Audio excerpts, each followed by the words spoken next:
Perkenalkan, nama saya Winnie dari Manajemen Perhotelan, Fakultas Pariwisata. Respon terhadap bahasa roh.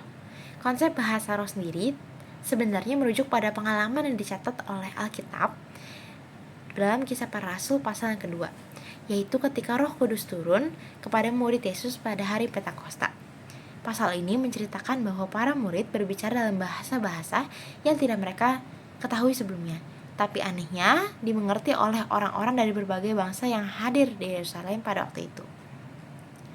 Kitab Kisah Para Rasul 2 ayat 4 mencatat, mereka semua penuh dengan bahasa roh dan mulai berbicara dalam bahasa-bahasa lain, sesuai dengan apa yang diberikan oleh Roh Kudus kepada mereka untuk diucapkan. Dari sini kita tahu bahwa bahasa roh bukan bahasa-bahasa yang mereka mengerti sebelumnya, tapi bahasa-bahasa yang mereka tidak mengerti, namun Roh Kudus berikan untuk mereka ucapkan. Ini dianggap sebagai salah satu manifestasi penting dari Roh Kudus yang diberikan kepada gereja awal.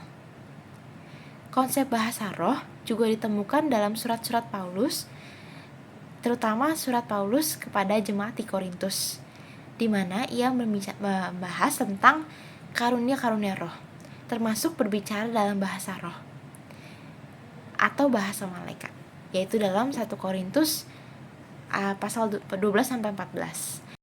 Paulus mengajarkan bahwa bahasa roh adalah salah satu dari banyak karunia yang diberikan oleh Roh Kudus kepada orang-orang percaya untuk memperkuat dan membangun gereja.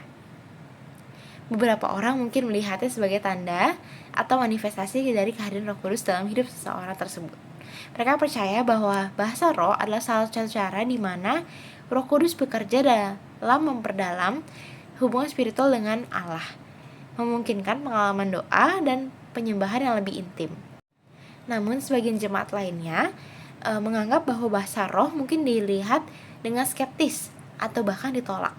Mereka mungkin melihatnya sebagai fenomena yang terkait dengan emosi atau psikologi manusia, daripada intervensi langsung dari Roh Kudus. Beberapa denominasi atau aliran Kristen Protestan bahkan secara eksplisit menolak praktik bahasa roh.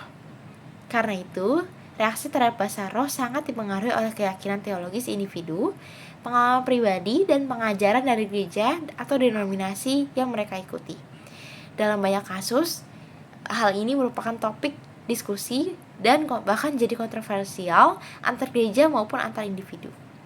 Video ini dibuat sebagai jawaban dari pertanyaan respon terhadap bahasa roh sebagai tugas mata kuliah wawasan dunia Kristen 3 dari dosen pengampu Bapak Rudi Sirtonga dari Universitas Pelita Harapan. Sekian dari saya, terima kasih.